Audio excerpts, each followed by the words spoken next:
You know, everybody wants to be a boss. But for real, folks don't even know the rules to being the boss. Well, here on Bosses Talk, we gonna put you on game. Let's go, 9. I go to work when I want. I come in late when I want. They show me love cause I keep it 100, so go ahead and hate if you want. I'm putting on for the tribe. We taking back what we own. First we was renting to buy. We got the bed and we own. Bossing up, bossing up, bossing up. Bossing up, bossing up, bossing up. Bossing up, bossing up, bossing up.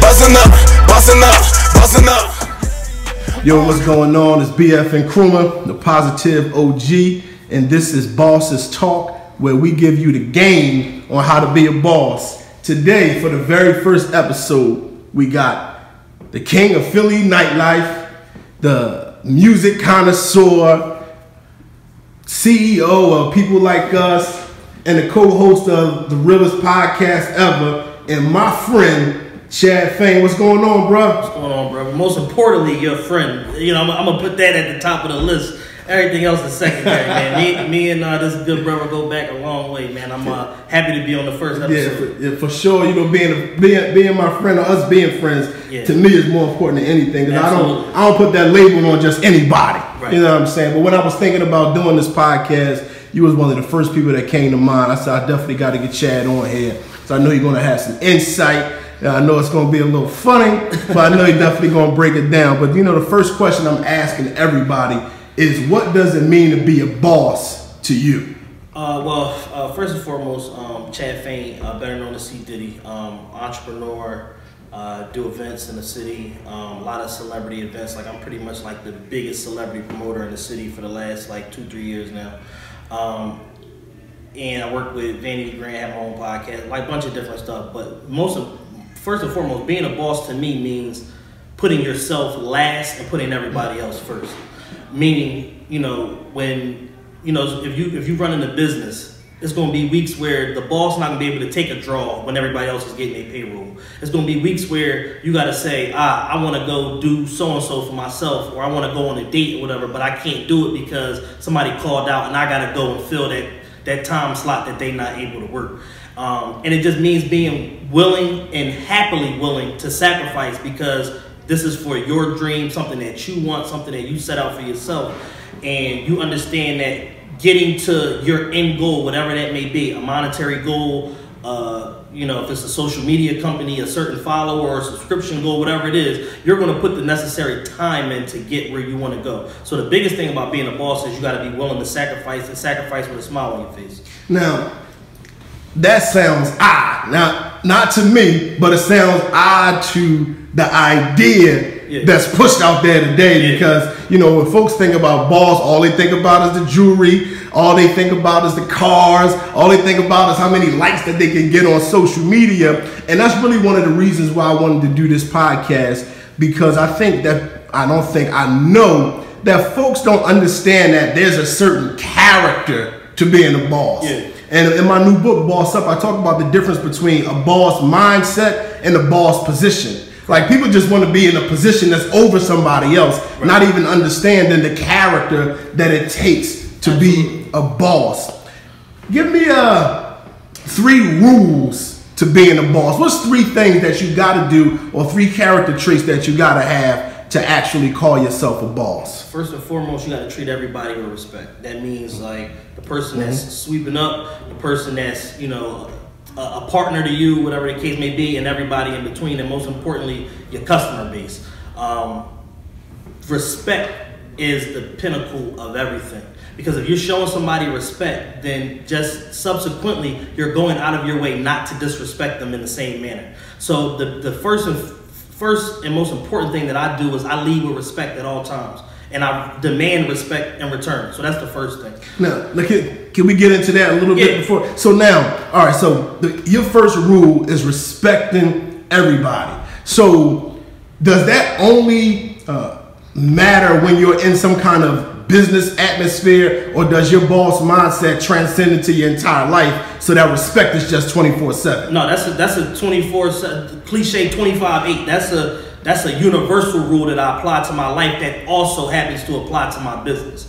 And it's a situation where it's like, you know, I treat everybody the way, my favorite person in the world is my grandmother, my father's mother. It's my favorite person in the whole world. I treat everybody the way that I would want somebody to treat my grandmother. So it's like, I'm yes sir, no sir, yes ma'am, no ma'am. I appreciate that. Thank you. I go out of my way to thank you. Yes, please, may I? Is it okay if?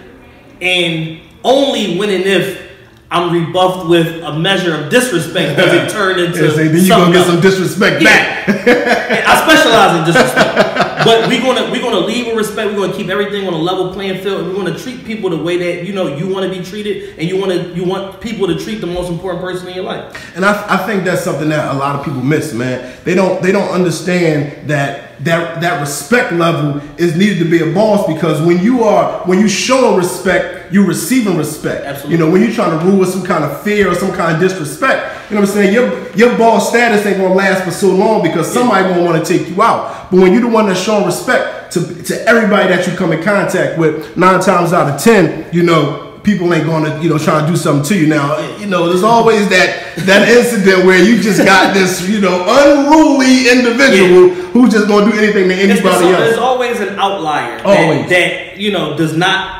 That none of these rules apply to them. No matter what you do, they just wake up on gladiator ape time and they just looking for a conflict. And you may just be in the way of this juggernaut doing whatever they trying to do that particular day. And it may not be nothing that you did, said, or whatever that you could have done differently to avoid that. Some people just got stuff going on in their life. They just unruly. They not easy to deal with. But that's their own personal problem. And you deal with those cases on a case-by-case basis. But the overall is to lead with respect, and this universal law, period, is you get what you give. Definitely. You in the event that you're not, then you gotta now you gotta pivot to something else. But you would expect that, you know, you lead with respect that it's gonna come back. So what made you come to that, you know, first conclusion in the beginning? Like, I have to respect people if I'm gonna live out a life as a boss. Well, I mean, you know, in life, I'll be 36 years old next month, and in life, I've lived a lot of different lives. I've been corporate. I've been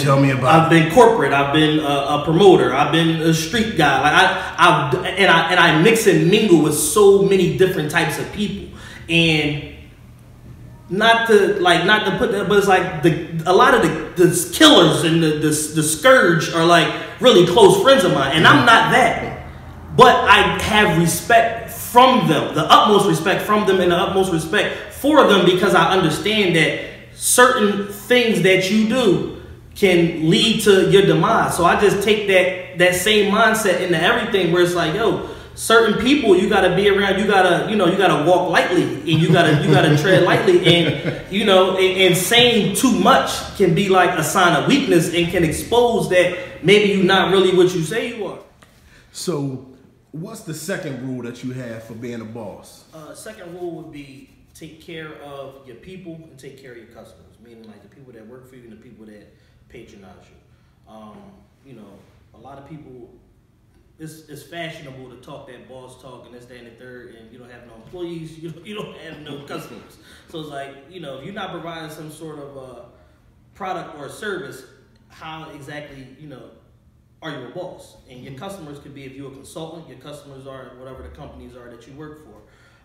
You know, if you like somebody like me, you in the nightlife, you run in the nightclub, literally the people that are walking through the door, the people that's booking parties, the people that's, you know, bottle service, you need to know who these people are, because there's Jordan rules that apply to certain people. You know what I'm saying? Certain people not supposed to wait in line. Certain people spend more than others. And not to say that everybody's not important, but some people can catapult themselves to be, in the grand scheme of your business, a little bit more important than others. So, and then, you know, the people that work for you, that's just like an obvious thing that a lot of people miss. I know a lot of people that got businesses and stuff like that, clothing lines and whatnot, and they got people that's working for them, working really, really hard for them, and they basically want to pay them pennies. They want to take, you know, 97% of the money and scrape off a little 3% left and spread it amongst 2, 3, 4 people, and they want them to be on call and jump up and run here and come here and get an Uber here and this and that. And it's like, well, once I add up what you paying me versus what I gotta pay to come work for you, like this is not really, you know, I'm paying to work for you basically. It's not really adding up. It's either a zero sum or it's a net negative, and it's like, it's crazy because, again, going back to what I said before, the biggest part of being a boss is knowing that majority of the time you're going to get paid less. Mm-hmm. And that's you started off saying that a boss is somebody who knows they have to sacrifice. Yeah. Then you went into you got to respect everybody. Now you're talking about taking care of other people. And again, that's a stark contrast because I really want to break the modern mold of what a boss is. It's a stigma. Now, here's what happened. Listen, here's what happened, bro. Probably about 5-6 years ago, like, you know, with the internet explosion, people being able to, you know, do app development, you know, independently and stuff like that. People being able to get onto a platform like Instagram, Twitter, Facebook, say I have, you know, this product, even if they middleman in it, say I have this product, slap their name on it, boom, I'm boss. Technically speaking, I'm a boss now because I have a product or service for sale.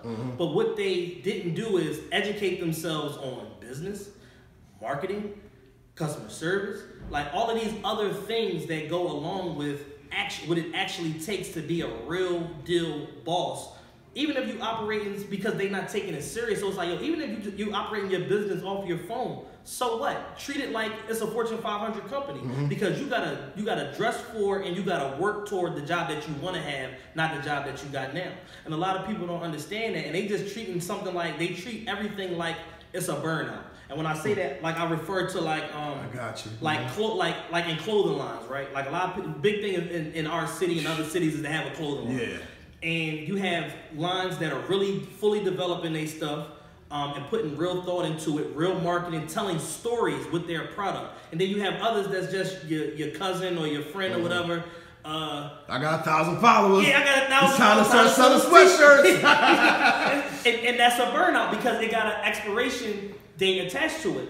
But if people educated themselves and learned about all the stuff that I talked about, marketing, customer service, digital marketing, how to tell a story via your social media and stuff like that, the importance of taking the right pictures, having a logo, all of that, and got all of their branding and all of their bottom line stuff that it really takes to have a business together before they just bust out and say, yo, I got shirts, I'm taking pre-orders.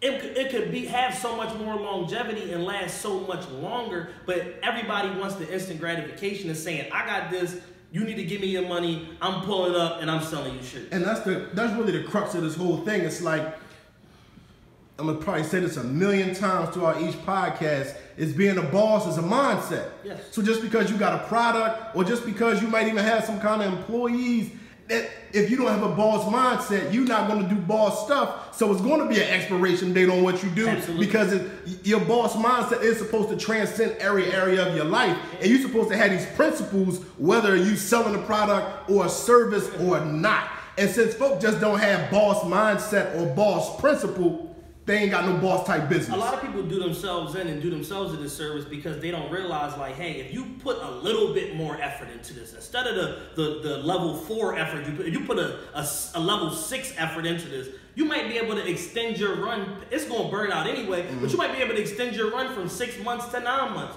or from 6 months to a year. That's real dollars that is attached to that. Much more product you can sell, more people you can impact, and even if this business is going to burn out, it can set you up for the next thing that you're doing if you treat it with pride and you put some real business ethics and morals behind it. Ethics and morals. What's your third rule for being a boss? My third rule for being a boss is be available. That's one of the A's in my book, the 6 A's of manhood. You got to be available. You got to be available. Like a lot of people want to have the title of being a boss, or have the stigma of being a boss, and they want to boss talk you all day on Instagram and on Facebook, but when it's come time to get something done, they're not available. All of us had experience where you buy something from a company, oh, that's a little cool product, I don't necessarily know who it is, but I'm going to give them a play. Or you do know who it is and you give them a play. And then something go wrong with your order, you send an email, you don't get an email back for 3 weeks. Like, what type of Mickey Mouse operation is you running here? What's going through your mind that you think I don't need to get a response? You know what I mean? At all. Like, you just looking at it like, oh no. And it's like, I done had multiple little businesses I done popped off on Shopify, stuff like that, little anonymous businesses, stuff like that. So I know that you get too much communication from them type of services and stuff like that. So you didn't say, oh, I missed it. No, you didn't look at it, or you looked at it, didn't think it was important, and and you just chose not to respond. And then on the same thing, as far as like going back to the taking care of your people point, if you're not available and your people that work for you don't know who you are, at some point there's gonna be a situation where they're gonna feel like, well, why you feel like you can tell me what to do? You're not even here. The situation the other night at the club or whatever, one of the managers comes strolling in at 12 o'clock. And he at this point, he know he under the gun because we opened at 10. You here at 12. You supposed to be here at 9 with the other managers. So now he's scrambling trying to find stuff to do. So now he go walk up on one of the girls that work there. He trying to, you need to such. She said, "Hold, fam, you ain't been here. You ain't been here when I was here. I was here at 10 o'clock. So you want to come tell me what to do? You need to back the F off and go find something better to do than tell me what to do. I know what I'm doing." So it's like a situation where it's like, yo, just by not being available, the level of respect that you can command and demand goes down because people feel like you're not taking your job serious because the hours is clearly posted and you ain't here for them. So just by you not being here, you to diminish your credibility and your level of respect all in one swoop. Definitely. I want to get a little bit more into the mindset. I want to hear the psychology of Chad, man. Now, for whatever reason, man, I remember random weird stuff, man. You know, I don't know, it's just certain things that stick into my mind. Now, like when we first met, you was going real hard with the music thing. Yeah. And then I watched you evolve and become where you are today with the nightlife. But I remember when y'all first start doing karaoke Mondays, yes. Right? So you was my man. I was excited. Like, oh, first of all, I'm the karaoke king. That you are. First of all, I love karaoke. So when you start promoting the karaoke at Big Bangs, I was hyped. So I just kept tweeting about it. Like, yo, y'all better come out, you know what I'm saying? And then you DM me. And you was like, yo, man, I appreciate you, promoting it, man. Look, you ain't even got to pay, man. Just come through. And he's like, man, because there's people that I know that didn't even promote it for me. Right. And at first, not that first period, I was saddened by that. Because I hate when somebody reaches out to me and appreciate me doing something I feel like I was supposed to do. Gotcha. You know what I mean? Yeah. I hate that kind of stuff. Oh, you're a good father. Like, I'm supposed to take care of my kids. But I think there's a difference between, having a boss mindset and not having it, because I obviously operate with a boss mindset. So I want to see other people win. So I wanted to see what you were doing when you and who was it, AO and Mutta and eBay. Yeah, I wanted to see everybody win. But what do you think goes through the minds of those non-supportive folks? Like, why don't you want to help, or don't you want to see the people that's around you win? And why do bosses want to see everybody around them win? Well, like you said, it's definitely a mind state, and it goes into like, a lot of it's like how you raised, how you were reared, who you come up around, and a lot of the environments that you experience and stuff like that. And some things is, it's not on you, it's in you, so to speak. I like that. So it's just one of them things where it's like, I want everybody to win. Like, and I'm just the type of person, like, if I come to somebody's event or whatever like that, whether they invited me or not, if I come there, and even though I may be good, I'm a public figure, people in the city know me, I can go to other cities and I can call certain shots also, and I can bounce around and stuff like that. But if I come and I bring 3, 4, 5 people with me, I'm not expecting for all of my people to get in for free. Mm-hmm. I'm going to go in my pocket and I'm going to want to pay. The first question will be, I know I'm good, how much for my people? And whether it's $5 or $500, I'm going to pay that because I came here with the intention to support. So whether I'm free or not, like, I'm going to support the event in some form or fashion, whether it be tipping your door person, putting some money in your register, whatever the case may be. So it just goes into a situation where people just be feeling like entitled, and they feel like they ain't got to support, they ain't got to post nothing, they ain't gotta mention nothing about what's going on, but they'll still call you, yo, I'm outside, can you get me in? Mm-hmm. It's like the sense of entitlement, and people just feel like, the problem in Philly is that something that my man Coco told me. Coco, one of the godfathers of Philly nightlife, Coco said everybody in Philly is VIP. He said, so it's a situation where people wake up feeling like, oh, I'm gonna show up to such and such, and they better not try to charge you. Like, people just walk around with like this sense of entitlement that like everything is owed to them, and it's like, nah, bro, it's not. And I done seen another one of the godfathers of Philly nightlife, Talib Dean. I done seen Talib Dean stand at his own door at his own parties and tell people many a night that thought they was ultra VIP, no, not tonight. and it's $60 a person. And they stand there looking stupid, trying to figure out who they can talk to. It's like, it ain't nobody you can talk to. You wanted to see the boss, you reached the top level. It's event tonight. The club owner can't save you. The door person can't save you. It's $60 a head, and it's 14 of you ugly mofos. Now what you gonna do? It's so crazy. Like yesterday, went to my brother, our brother Brad Baker's first book launch, man. Shout out to my brother. Make sure y'all go on Amazon and order Twisted, Her Life, His Secret. So I get to the door, I saw on the flyer that the online tickets was $30. But typically when you get there, it's more. I didn't buy an online ticket. His daughter's at the door. I'm like, Jada, how much is it right now? For whatever reason, Jada don't know. so Jada yells out to Brad, Dad, how much is it? He looks and sees it's me and says, oh, for him it's 15. I said, no, how much is it? Right.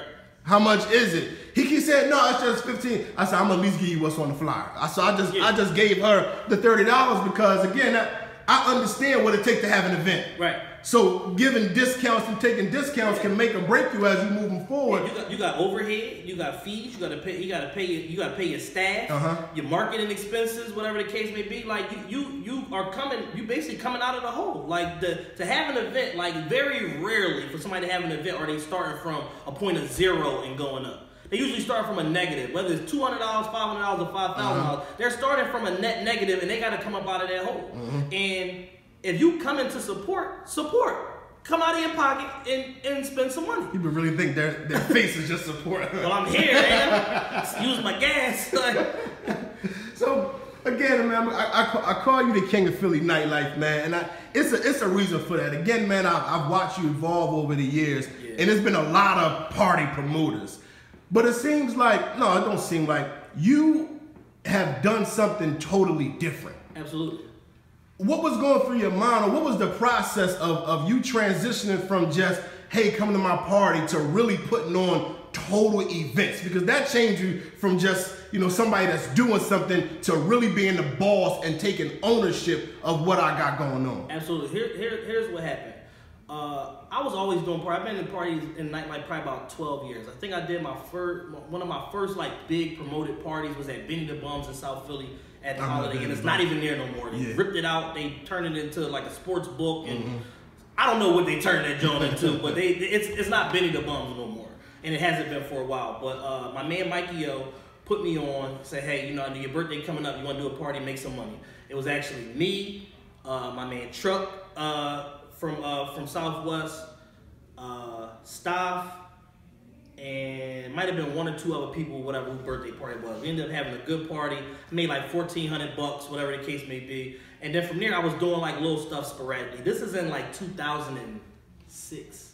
So this is like literally like 13 years ago. I think it was like my 23rd or 24th birthday or something to that effect. I know I was still working for Enterprise at the time.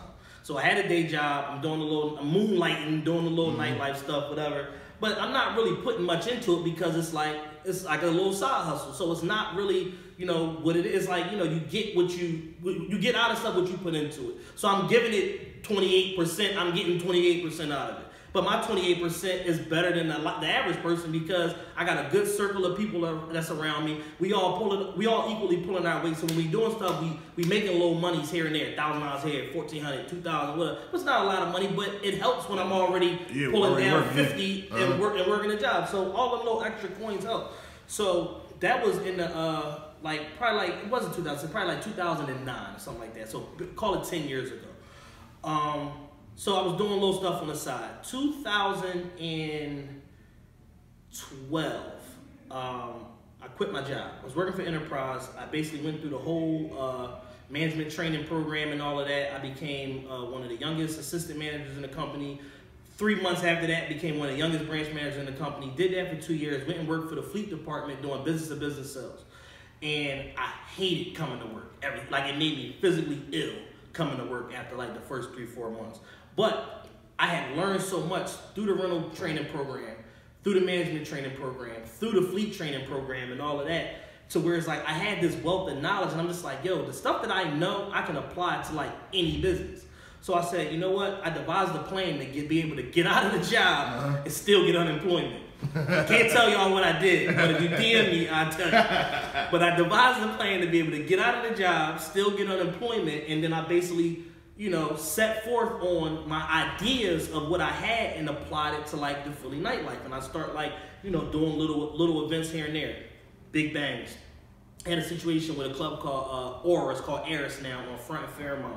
I was doing Thursday nights there. My Thursday nights got so big that they literally told me to stop promoting so hard. And this is just like, my initial ideas, just doing little small stuff. Me and my man Reddy, we was doing something called the Socialite of the Week. So that was like my initial come off to doing like real layered, like sophisticated like events or whatever. So these are not celebrities. These are local girls. But this is in the beginning of Instagram, the beginning of Twitter and all of that. So it's like a lot of these girls, you might know who they is, but you're not necessarily seeing them because they not announcing or pronouncing that they're going to be here or there. So I just took that mystery and put it to where you want to see so-and-so, she going to be here this week. So the Jens and the Connies and all the Milanos, all of these girls, I gave them some of their first party checks.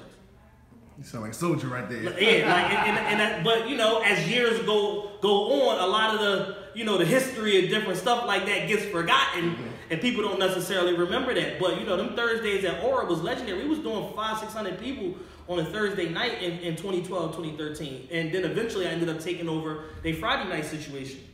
So in 2013, had a cataclysmic event that happened to me. I basically went broke, completely bankrupt, lost everything. Ran through all my savings, lost my apartment, all my little luxury items I had, my Rolexes and this and that, had to pawn everything, sold everything. The party stuff took a dive, and I didn't foresee that it was going to happen like that, and at the same time, lost my unemployment. So now I had two income streams that's bringing me $10,000, $12,000 a month, basically down to zero. Or maybe not zero, maybe $1,000 a month. But my bills is $6,000. So instead of netting 6 or 7, I'm negative 5 or 6 every single month. So going through that process and hitting complete rock bottom, having to go live with my homegirl or whatever, who was gracious enough to take me in, because if not, I was going to be back at mom's crib. And this is at the height of my popularity after working a job, making $10,000, $12,000 a month, working in Fleet, doing these parties and all of that, making all of this money, and then it's like you look up and it's like you living so fast and you're like, yo, after 3 months, I don't have nothing. So basically what I did was I took a step back from the party stuff and I refocused my energy. I said, yo, you're a smart guy, you got a college degree, you're putting all this energy into doing these parties. Let's step away from this and redirect your energy into doing something that's more positive and something that's more guaranteed than like the pipe dream of, oh, well, if I do so-and-so and so-and-so, then it's going to turn out this way. And they say the definition of insanity is doing the same thing, expecting a different result. And I was literally going insane because week in and week out, I'm going to this club expecting it to hit, and it don't never hit, or it do hit, and I make $3,000, and then some BS happened to me. So that's on Friday. Then some BS happened to me on Sunday. I gotta pay $2,700. You get hit by the car with the coupons as the inspection stickers. Yeah, that was a lemony snicket situation, and it's like everything is just going wrong, and you're just like, yo, I need to take myself out of this environment. So that's exactly what I did. I took a complete. So for the whole second half of 2013, I took a complete step out of nightlife, didn't mess with it enough, and I focused myself on getting a job. So I ended up getting a job with ADP, HR payroll company, whatever like that. I ended up going back into the workforce. I was so desperate to get a job, I took a paid internship at 30 years old. Took a paid internship just to get my foot in the door, and then eventually when they fired one of the sales reps, I was able to get a bump in pay and get his salary. So a boss don't mind taking a step back if it's going to make a move forward. Listen, I'll shovel ish, you know what I'm saying? Like I'll clean toilet, whatever. This is not a church show. Oh, well, all right, cool. I wasn't sure. You know, your marketing be varying from event to event. I respect your respect from you. Yeah. But we good. No, but listen, I'll shovel shit. I'll do whatever I got to do to make money. One thing that Puffy said is, it ain't no ego when it comes to getting this paper. You got to do what you got to do because the Pico or PWD or PGW don't want to hear, oh man, it was slow at the club this week, so I ain't got your money, but see me next time, maybe we'll do a little bit better. Like if it work, if it pop, I got you. If it pop, I got. I know you understand that, right? Yeah, that's not how life works. So it's like you gotta set yourself up for success and to have like guaranteed income. So I took a $12 an hour paid internship to have guaranteed income. And then, once I got my salary, I got a $36,000 a year salary, little expense account, car allowance, and I had commission off of whatever I was selling. So I hit the ground running. I go out there and start selling, start making a little extra $2,000 a month, $3,000 a month here and there, whatever like that. And then I said, all right, I'm stable now. I probably can entertain the idea of going back into the nightlife stuff. So a good friend of mine, Jules Grant, introduced me to Coco, who I knew who Coco was. Coco is older than me. He worked with like my old heads like Philly Most Wanted and stuff like that. He did a compilation album back in the day. Coco did everything you can do as a promoter. He did Casino Weekend, all these big events, stuff like that. But he was honestly starting to wind down, and he needed like that infusion of like young energy that I had to pair with him to shoot his thing back up. Mm-hmm. So we partnered together and we actually grand opened Reserve together. And we was doing the whole weekend program, Friday and Saturday night. And I start, doing a little small stuff, whatever. Then I really start getting into it. And then he really turned me on to doing like celebrity events. So we doing like at the time, Young Chris was still how we doing Young Chris birthday with Deshaun Jackson and Nipsey Hussle come. And then, so over time, just like through like organically, I got kind of like a reputation of doing these like celebrity parties. And then I did my birthday party in Atlantic City one year with Coco. We did Danny Garcia and this person that. So it just started to like build up. And between Coco and DJ Boo, who I had the After Midnight with on 53rd and Market, I really learned like the art of like negotiating these celebrity deals, booking celebrities and stuff like that. So my whole mind state now was like, all right, I'm looking at everything from a standpoint of I'm willing, I have money to invest now. So I'm willing to invest in my night to make the outcome of it that much bigger. So I just developed like a system, and I just basically looked at it and said, yo, this is a hustle, but if I treat it like a business and I'm organized and I have a system, here we go, I can maximize this and get the most out of it. And that was in 2000. That was summer. That was winter 2014 with the Reserve situation. That kind of fell off. Summer 2014, ended up leaving ADP for the After Midnight situation because I saw the vision. I came in the building and I said, they did a casting call for employees. It was 300 girls there. And I said, this gonna work. This gonna work, but the people that's involved don't know how good it's gonna work. But I know. And I can show them how to maximize this and make the most out of it. First week, we grand opened. It was cool, like 200 people, whatever. Second week, did a little bit more, maybe like 300. By the third week, we was doing no lie, 700 people at 5300 Market Street. I didn't know that was that big. We didn't know it was that big. And I can show you some old videos, stuff like that. People was standing on everything, the bar, the pool table, the section. But we created that environment to where it became an experience to come and party at 53rd and Market. So it's like once you set that groundwork and you itemize everything like a checklist of everything you need to do to make your night successful, and you start working on it before your doors open as opposed to when they do, it gives you an opportunity to put your hands on people beforehand, start to be able to chase some of whatever your budget is, be able to chase some of that money back by people paying for bottles, paying for table service, and buying tickets and stuff like that. And you create a system where you begin to train your audience on how to interact with you and how to interact with your venue.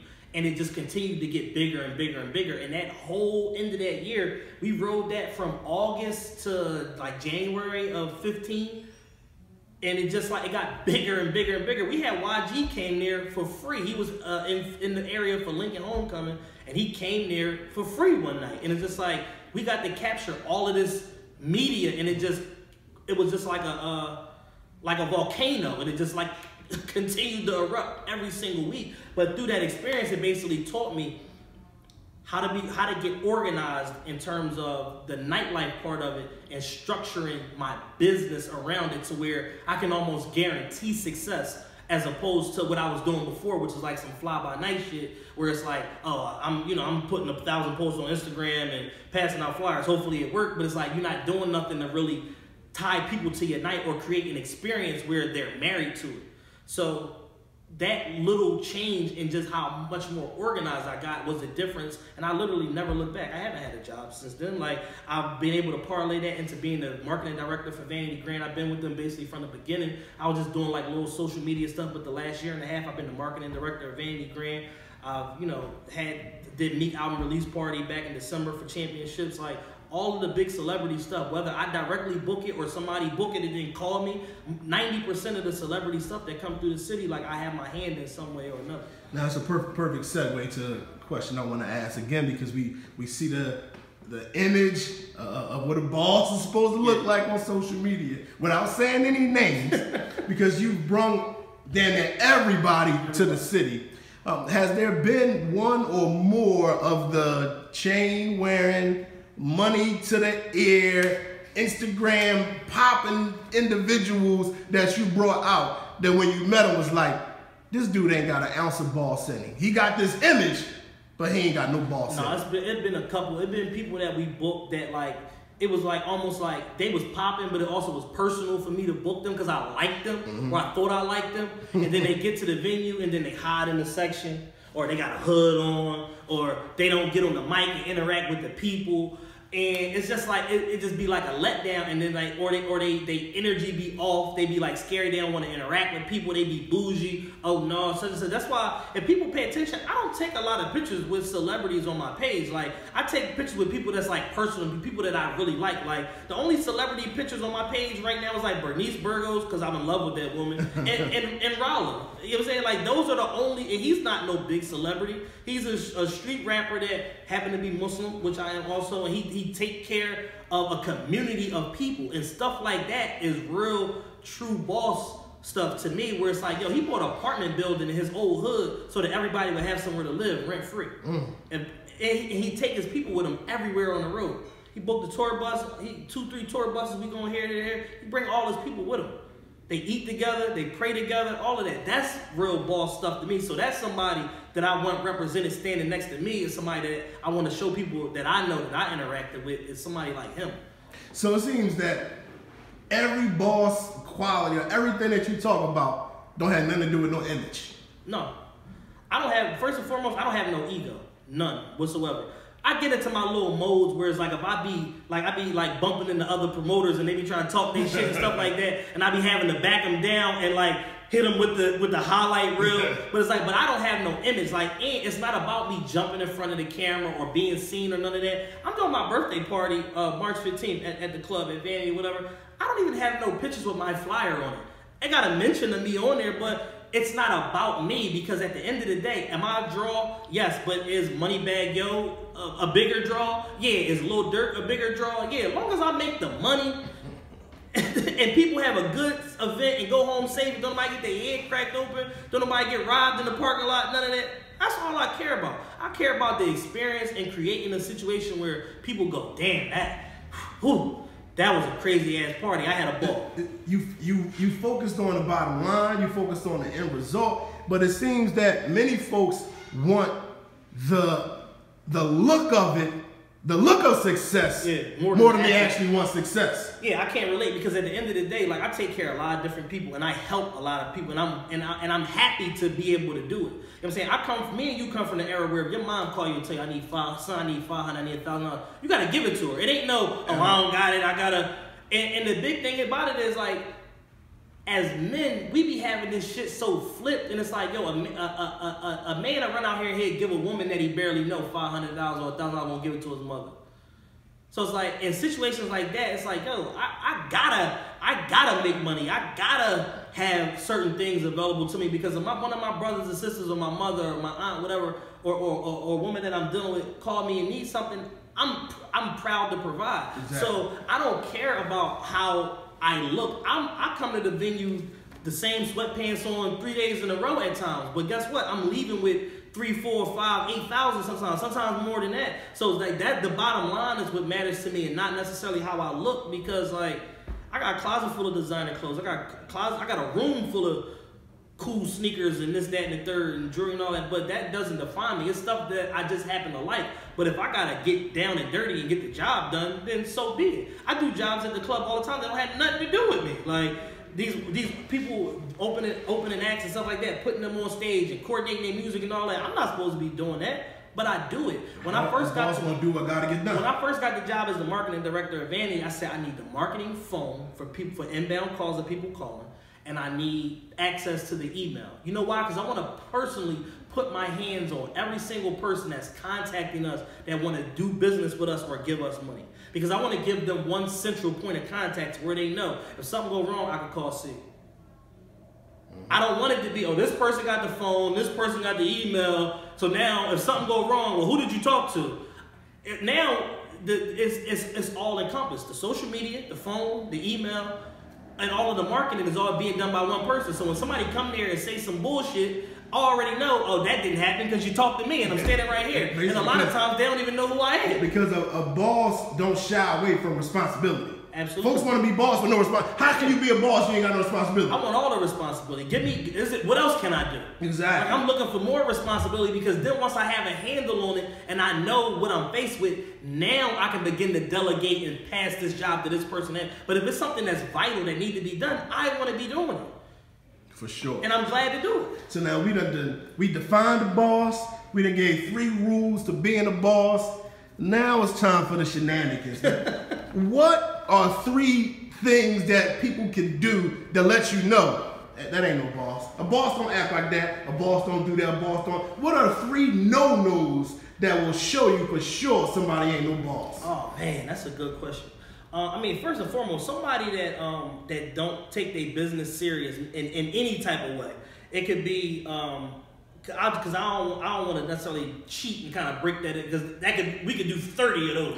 But I'll just group that into one thing. And somebody that don't, first and foremost, somebody that got hard working, smart, good people that work for them and don't properly compensate their people, that's nut shit to me. Like, I don't understand that. Like, I take shorts on a regular, on events and on stuff like that to make sure that my people get taken care of. Perfect example, a couple years ago, one of my real close friends did a birthday party with me.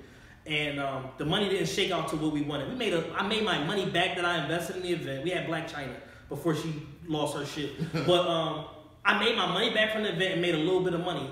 The $400 or $500 that I made, I gave it to him. And he like, you sure? Because I said, listen, bro, I'm gonna do 104 parties a year. I'm gonna do 103 more of these.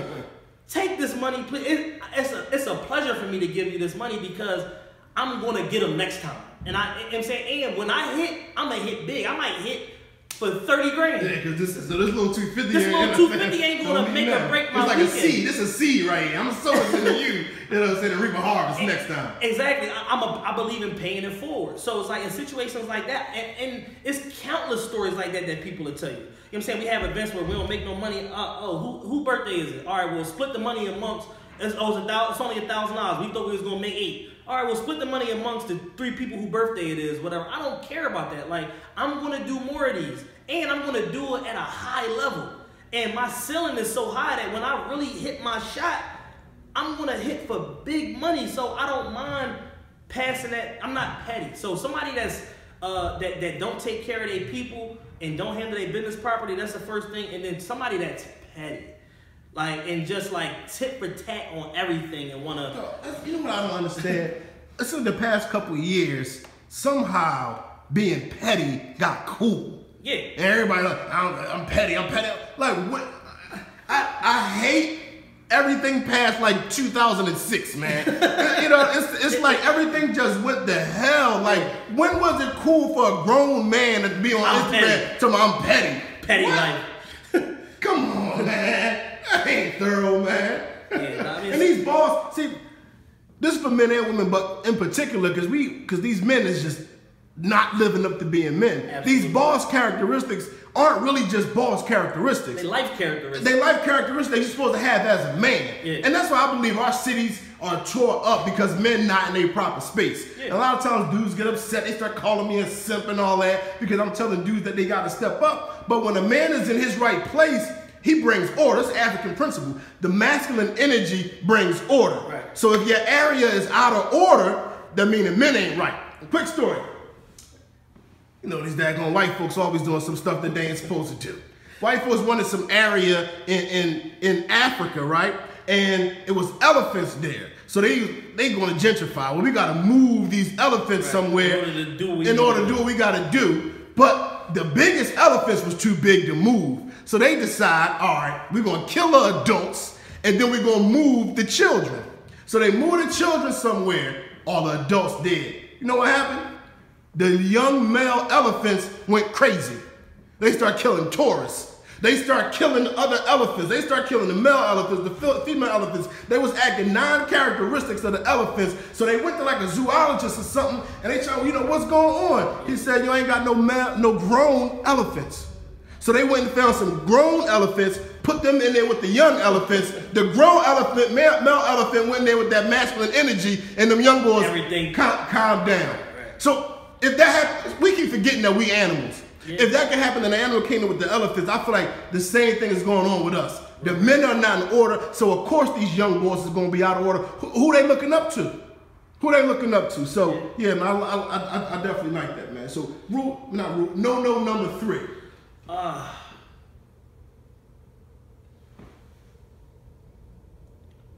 If you only got 2, that's cool. Yeah, I think I only got 2 because my 1 is like it's all encompassing. It's all encompassing because I just see it so much. Like, you know, a pet peeve of mine I can tell you is people that don't adhere to their own business rules. You ever been to a business and they posted hours as 10 a.m. to 7 p.m. and it's 11 a.m. and ain't nobody there? Ain't there yet. Or it's 4 p.m. and they shut down for the day and it's like, yo, you gotta prep for the clientele that you want, not necessarily clientele that you have. Exactly. So just because you're not walking into 4 guaranteed appointments or 4 guaranteed people coming and spending money with you, don't mean that you're not gonna have 14 walk-ups. Mm-hmm. So it's like people will set their own business parameters and their own rules of how they want to operate and then not adhere to them. That be just the craziest stuff to me. And you know those same folks, man, they whole life is in disarray because if you're not abiding by your own business rules, that means you don't have no internal compass on how you're supposed to govern yourself. Absolutely. Man. So that's like a rule number 3 right there, man. So listen, bro, man, I appreciate you coming, dropping some knowledge, telling your story, man. I really think that whole part about the system is really what's going to resonate with some folks and help them. What differentiates me from everybody else is that I have a system. I've worked with some phenomenal promoters. DJ Bull, phenomenal promoter. Tom Dean, phenomenal promoter. Coco, in his time, phenomenal promoter. My youngin' Rob Schuler, peace. A lot of these guys, but I got the fucking system and I got it in my head. Like you can't and it's just certain things that I see. Like I say all the time, like I'm cursed with like perception. I'm able to see certain things play out like 3, 4, 5 with steps down the line before it happens. To where it's like I should do this or I shouldn't do this. And a lot of that perception and being organized has completely transformed my business when it comes to this nightlife to the point where it's like, if I'm not making the most, I'm right there. Like I'm top 2 as far as actually earning and ringing the cash. Yeah, that seeing 5 steps ahead is something I always, when I was in the streets, and this, I was always a thinker though, and I literally would sit in the house sometimes for an hour or 2 and play a game called Free Cell. You ever heard of Free Cell? No. It's a solitaire game. Okay. But it's a very difficult solitaire game.